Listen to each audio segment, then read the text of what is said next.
Mouthy Disrespectful brat gets the king's guard boot. He talked back to adults, laughed at rules, and enjoyed making people angry. He believed being loud made him strong. He believed words could protect him from everything. He lived with his parents in a small house near the market road. His father worked long hours and came home tired. His mother tried to guide him, but her words often fell into silence. When she asked him to help, he rolled his eyes. When she corrected him, he spoke back. Slowly, even his parents stopped trying as hard. They were worn down by years of struggle. At school, teachers sighed when they saw his name on the list. He talked while lessons were going on. He laughed when others were told to be quiet. When corrected, he answered with sarcasm and fake smiles. Other children copied him at first, but later they moved away.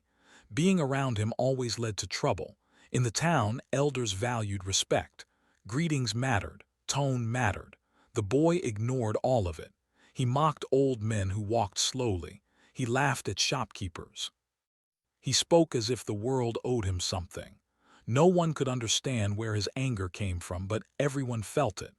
One day, the town prepared for a public gathering near the palace gates. It was a special day. The king was not present, but the royal guards would be there to maintain order. People cleaned the streets. Vendors set up stalls. Families dressed neatly. Children were warned to behave. The boy arrived with a group of friends. They dared each other to act bold. The noise, the crowd, the guards in their polished uniforms, it all excited him. He wanted attention. He wanted eyes on him. As the royal guards took their positions, tall and calm, the boy felt a strange mix of fear and excitement. At first, he whispered jokes. His friends laughed quietly. Then he spoke louder. He commented on the guards' stance, their walk, their seriousness. Some people nearby glanced at him with concern. A shopkeeper asked him to lower his voice. He answered back with rude words and laughter. The guards noticed. One of them turned his head slightly. His face showed no anger, only awareness. The boy felt it and spoke even louder. He wanted to prove he was not afraid. He made a comment that crossed the line, something disrespectful, meant to humiliate. The crowd grew silent. Even his friends stopped laughing. Parents pulled their children closer. The air changed. A senior guard stepped forward slowly. He did not shout. He did not rush. His boots sounded firm against the stone path. He stood in front of the boy and looked down at him. The guard spoke calmly, asking the boy to show respect and keep order. His voice was steady, practiced, and firm. The boy smirked. He rolled his shoulders and replied with another rude remark, louder than before. His voice echoed more than he expected. The guard did not react with anger. He simply nodded once. Then, with controlled strength, he guided the boy away from the gathering area. It was not rough, but it was clear. The boy tried to pull away, but the guard's grip was steady. People watched in silence as the boy was escorted out of the public space. For the first time, the boy felt small. The laughter was gone. The attention he wanted felt heavy and uncomfortable. His face burned. His friends did not follow. No one spoke for him. The road away from the crowd felt longer than it was. The guard stopped near the edge of the area and released him. He warned him that public spaces demanded respect and that words carried weight. The boy wanted to shout back, but the words would not come. His throat felt tight. He turned and walked away quickly, his head down. When he reached home, his parents already knew. News traveled fast in the town. His father looked at him with disappointment, not anger. That hurt more than shouting ever could. His mother sat quietly, hands folded, eyes tired. That night the boy lay awake. The memory played again and again. The silence, the watching eyes, the calm strength of the guard. For the first time his mouth had failed him. For the first time he wondered if being loud had ever truly made him strong. Outside, the town settled into quiet. Inside, the boy's thoughts refused to rest. Something had shifted, though he did not yet understand what it meant. The next morning, the boy woke up later than usual. His house felt different. No one rushed him. No one scolded him. That silence felt heavier than shouting. He sat up slowly and listened. Outside, he could hear the town coming to life. Carts rolled by, shop doors opened, people greeted each other. Life was moving on, but he felt stuck. At breakfast, his parents said little. His mother placed the food in front of him and sat down across the table. His father drank his tea quietly. The boy waited for anger, for punishment, for loud words. None came. That made him uneasy. He pushed his food around with his spoon. Finally, his father spoke. His voice was calm but tired. He said the boy's name and asked him if he understood what had happened the day before. The boy shrugged at first, then nodded. He tried to joke, but the words sounded weak even to his own ears. His father did not smile. His father explained that respect was not about fear. It was about knowing how to live among others. He said the guard did not act out of pride but out of duty. The boy listened, though part of him still felt defensive. He wanted to argue, but something held him back. Maybe it was the memory of the crowd. Maybe it was the look in his father's eyes. After breakfast, his father told him to stay home for the day.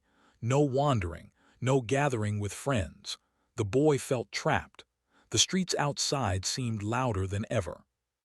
He sat by the window and watched people pass. Some glanced at the house. He wondered what they were thinking. By midday, his friends passed by and called his name. He did not answer at first. When he finally stepped outside, they laughed and teased him about the day before. They told him he was brave. They told him the guard had no right. Normally, he would have joined in. Normally, his chest would swell with pride. But this time, the words felt empty. He remembered how none of them followed when he was taken away. He remembered how quiet they became. He gave a weak smile and said little. His friends grew bored and left. The afternoon dragged on. His mother asked him to help with small chores, carrying water, sorting grain, simple tasks. He did them without complaint, surprising even himself. His hands felt useful for once. His mind stayed quieter when he worked. As evening approached, he went for a short walk near the market, staying far from the palace gates. People noticed him. Some watched closely. Others nodded politely but kept distance. No one laughed. No one teased. He realized that his loud behavior had once filled space, but now that space felt empty.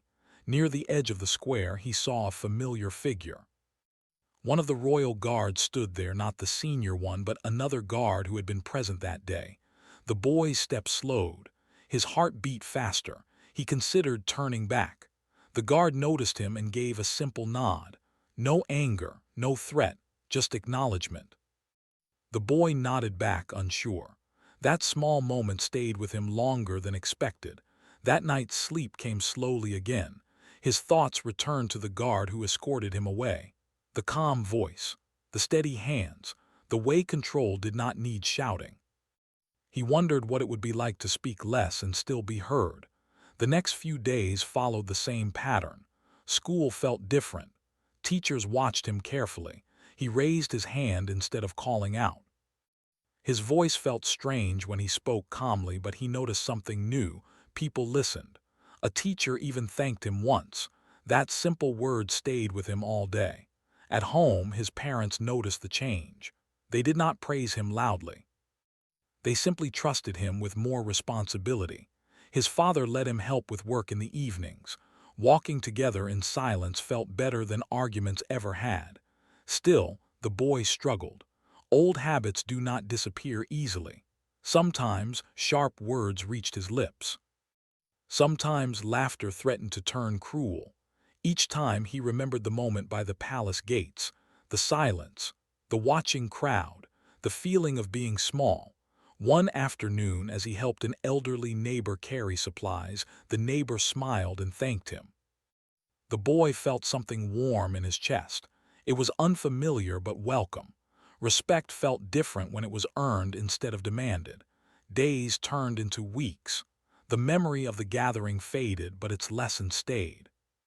The boy began to understand that strength was not about being noticed. It was about control. It was about knowing when to speak and when to listen. One evening, as the sun dipped low, he walked past the palace road again. From a distance, he saw the guards at their posts. This time he did not feel the urge to test them. Instead, he felt a quiet respect. He slowed his steps and kept his voice low. Inside him, something continued to change. He did not yet know who he would become, but he knew one thing for sure. The world did not need his noise. It needed his effort. And for the first time, he was ready to try. The change in the boy did not happen all at once. It came slowly, like the morning light that fills a room before anyone notices it. Some days he felt calm and proud of himself. Other days the old fire returned, pushing sharp words toward his mouth. He was still learning how to stop them. At school, people watched him closely. Some expected him to fall back into his old ways. A few even waited for it. When a lesson became boring, his fingers tapped the desk. His thoughts raced. In the past, he would have spoken out loud, joked, or interrupted. Now he clenched his hands and breathed slowly. It was harder than talking back had ever been. One afternoon, a younger student dropped his books in the hallway. Before, the boy would have laughed or walked past. This time he stopped. He hesitated, unsure if helping would look strange. Then he bent down and picked up the books. The younger student looked surprised and said thank you. That small moment stayed with him the rest of the day. Not everyone believed in his change. Some classmates whispered that he was pretending. Others tried to pull him back by teasing him. They said he was becoming boring. They said he had lost his edge. The words stung. He wondered if being kind meant being weak. That thought troubled him deeply. At home, life was steadier. His parents trusted him more, but they stayed quiet about it. His father believed change should speak for itself. In the evenings, they worked together repairing tools or cleaning storage. Sometimes they talked. Sometimes they didn't. The silence felt safe now. One evening, his father asked him to walk with him to deliver supplies to a nearby village. The path was long and quiet. As they walked, his father spoke about his own youth. He admitted that he had once been reckless with words too. He explained how life had taught him lessons through patience, not force. The boy listened carefully, surprised by the honesty. When they returned, the sky was dark and stars filled the air above them. The boy felt tired but calm. He realized that respect was not a single act. It was something built over time, like a road made by many footsteps. A few days later, news spread that the king's guard would be visiting the town again to inspect the gates and streets. The old version of the boy would have felt excited by the chance to test limits. Now, the news filled him with nervous energy. He did not know how he would react if he saw the senior guard again. On the day of the visit, the town gathered quietly. People stood in neat lines. The guards moved through the streets with calm focus. The boy stayed close to his father, his hands steady at his sides. His heart beat faster when he recognized the senior guard walking toward the square. The guard did not notice him at first. The boy watched the way he moved, confident but controlled. No shouting, no showing off, just quiet authority. The boy felt a deep respect grow inside him, mixed with something else, hope. As the guard passed nearby, the boy felt his throat tighten. He wanted to speak, but fear held him back. He lowered his head slightly as the guard walked past. For a moment, nothing happened. Then the guard slowed and turned his head. Their eyes met. The guard studied him for a brief moment. There was no anger there, only recognition. The guard gave a small nod and continued walking. The boy stood frozen. That single nod felt heavier than any punishment could have been. After the guards left, the boy felt lighter. Something inside him relaxed. He realized that change did not require loud apologies or grand gestures. Sometimes it was enough to be seen trying. That evening, he returned home with new energy. He helped his mother prepare food without being asked. He spoke gently. He listened more than he talked. His parents exchanged quiet looks but said nothing. Over the next weeks, the boy began to take responsibility in small ways. He helped younger children with lessons. He assisted shopkeepers without expecting reward. Slowly, people began to trust him again. Smiles returned. Greetings felt warmer. Still, temptation did not disappear. One afternoon, an argument broke out between two boys near the market. Harsh words flew back and forth. The old urge rose in him, telling him to jump in and dominate the moment. He paused. He remembered the silence at the palace gates. He remembered the nod. Instead of adding to the noise, he stepped between them calmly. He spoke slowly, telling them to lower their voices. At first they ignored him. Then one of them stopped. The other followed. The argument faded. People nearby noticed. That night the boy lay awake again, but this time his thoughts were calm. He understood now that respect was not something taken by force. It was something given when others felt safe around you. He also understood that his journey was not finished. One good act did not erase years of mistakes, but step by step, he was becoming someone new. Outside, the town rested under the stars. Inside his small room, the boy closed his eyes with a quiet promise to himself. He would keep choosing control over noise, effort over pride, growth over attention. And for the first time in his life, that choice felt like real strength. The weeks that followed were some of the hardest the boy had ever lived, not because people were unkind, but because staying changed required constant effort.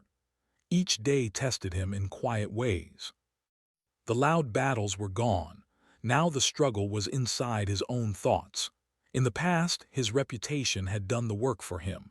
People expected trouble and he delivered it without thinking. Now, expectations were different. People watched him with careful eyes. Some hoped he would continue improving. Others waited for him to fail. That pressure followed him everywhere. At school, lessons grew more difficult. When he did not understand something, frustration built quickly. His first instinct was still to joke or dismiss the work. But he stopped himself. He asked questions instead. Sometimes the answers helped. Sometimes they didn't. But he noticed something important. Teachers no longer looked tired when he spoke. They listened. One afternoon, a teacher asked him to help organize classroom materials after lessons ended. It was a small responsibility, but it mattered. As he stacked books and cleaned desks, he realized no one was supervising him closely. They trusted him. That realization scared him more than punishment ever had. Trust felt fragile. He did not want to break it. Outside of school, life continued to test him. In the market, a group of boys from another street mocked him when they saw him helping a shopkeeper. They called him weak. They laughed. The old fire flared in his chest. His jaw tightened. Sharp replies rushed to the front of his mind. He paused. He remembered how those same words once pushed people away. He remembered how empty victory felt when it came from noise. Without answering, he continued helping the shopkeeper. The laughter faded when there was no response to feed it.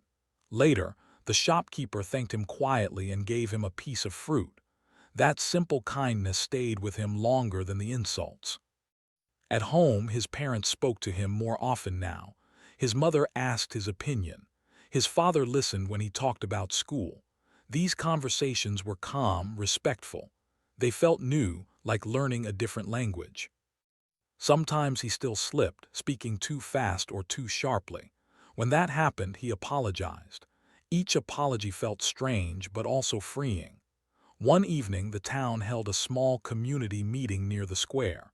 It was not a royal event, just neighbors discussing shared needs. In the past, the boy would have avoided it or disrupted it. This time, he attended with his parents. During the meeting, voices rose as people disagreed. Old arguments resurfaced. The boy watched closely. He noticed how quickly discussions turned into personal attacks. He recognized his old self in those moments. At one point, a man spoke harshly to an elderly neighbor. The tension thickened. Without planning it, the boy stood up. His heart raced. He spoke carefully, asking everyone to slow down and listen. His voice was calm, not loud. People turned toward him, surprised. For a moment he feared laughter or dismissal. Instead, the room quieted. The elderly neighbor nodded in thanks. The argument softened. The meeting continued peacefully. When it ended, several people glanced at the boy with new respect. No one clapped, no one praised him loudly, and that was enough. That night, as he walked home, he felt something settle inside him. He realized he was no longer reacting to the world. He was choosing how to move through it. Days later, his father told him that the palace guards would soon recruit new helpers for training programs in discipline and service. The words caught the boy by surprise. He never imagined himself near that world again. His first reaction was fear. The memory of the public gathering returned clearly. His father did not suggest he join. He simply shared the news. Still, the idea stayed with the boy. He thought about what the guards represented: control, responsibility, service, all the things he was learning the hard way. He did not decide anything yet. Life continued. He helped neighbors. He studied. He worked beside his parents. Slowly, his old reputation faded. New stories replaced it. Stories of quiet help, of steady effort. One afternoon, while carrying supplies for a local worker, the boy passed near the palace road again. The guards stood at their posts, unchanged in their calm presence. He slowed, not out of fear but respect. As he passed, he kept his head high and his voice low. The senior guard noticed him. This time the guard spoke first. His voice was steady and quiet. He said the boy's name and asked how he was doing. The boy answered honestly. He said he was trying to be better. The guard listened without interruption. The guard told him that discipline was not about force. It was about daily choices. He said change was rare but possible. Then he wished the boy well and returned to his post. The exchange lasted only moments, but it felt important. The boy walked away with a strange sense of pride, not loud or heavy, but steady. That evening he sat alone and thought about who he used to be. He did not hate that version of himself anymore. He understood him. He understood the confusion, the anger, the need to be seen. He also understood that growth did not erase the past. It built on it. As night fell, the town grew quiet. The boy prepared for sleep, knowing challenges would return tomorrow. Temptations would return. Mistakes might happen again. But he also knew this now. He was no longer controlled by his mouth or his pride. He was learning control, and that made all the difference. Time passed, and the town slowly forgot the boy he used to be. People no longer whispered his name with worry. When they spoke of him now, their voices were calm. Some even smiled. Change had settled into his life, not loudly but firmly. The boy woke early each morning. He helped his parents before school without being asked. He swept the floor, carried water, and checked on neighbors when needed. These actions no longer felt like tasks forced on him. They felt normal, like breathing. The pride he once chased through words now came quietly through effort. At school, his place had changed too. He was no longer the child teachers feared would disrupt lessons. He was the one they trusted to keep order when they stepped out. Younger students looked at him differently now. Some asked for help. Some followed his example. He made sure never to act above them. He remembered too clearly how it felt to be judged. One afternoon, a new boy arrived at school. He was loud, restless, and careless with words. The teachers sighed just as they once had with him. The class watched closely, waiting for trouble. The boy recognized the behavior immediately. It was like looking into a mirror from the past. When the new boy mocked a classmate, laughter rippled across the room. The old version of him would have joined in. Instead, he stood up calmly and asked the new boy to stop. The room went quiet. The new boy scoffed at first, then noticed the serious looks around him. After class, the boy spoke to him privately. He did not threaten or lecture. He simply shared how words could isolate a person before they even realized it. The new boy listened, unsure but curious. That conversation marked the beginning of another quiet change, one the boy never expected to inspire. At home, his parents noticed how steady he had become. His father trusted him with important errands. His mother shared her worries with him, something she had never done before. Their home felt warmer now, not because problems were gone, but because respect lived there. One evening, a town announcement spread. The palace guards were officially inviting young people to attend an open meeting about service and discipline. It was not recruitment yet, just information. The boy's heart beat faster when he heard the news. That night, he sat alone for a long time. The memory of the day he was escorted away from the gathering returned clearly. The shame, the silence, the lesson. He wondered if he was worthy to stand near that world again. The next morning, he spoke to his father. He shared his fear and his interest. His father listened carefully. Then he said something simple. He said the boy no longer needed to run from his past. He had already faced it. What mattered was who he was now. On the day of the meeting, the boy walked toward the palace road with steady steps. His hands were calm. His voice stayed quiet. People walked beside him, some young, some old. There was no excitement in the air, only focus. The guard stood in formation, calm as ever. The senior guard stepped forward to speak. He talked about service, responsibility, and self-control. He spoke about how true strength protected others rather than dominating them. Every word felt heavy with meaning. As the crowd listened, the senior guard's eyes briefly found the boy. This time there was no test, no warning, only acknowledgement. The boy felt something settle deep inside him. After the meeting ended, people began to leave. The boy hesitated, then stepped forward. He waited patiently until the guard was free. When the moment came, he greeted him respectfully. The guard recognized him immediately. He did not mention the past. He asked how the boy had been. The boy answered honestly. He said he was learning. He said he was still working on himself. The guard nodded. He said that growth was not about perfection. It was about direction. He told the boy to continue choosing discipline, no matter where life led him. Then he turned back to his duties. That short exchange felt like closure. Not forgiveness demanded, not praise earned, just understanding shared. Life moved forward. The boy did not rush toward the guards or seek titles. He continued helping where he was needed. He studied harder. He spoke carefully. He listened deeply. Mistakes still happened, but he faced them without hiding.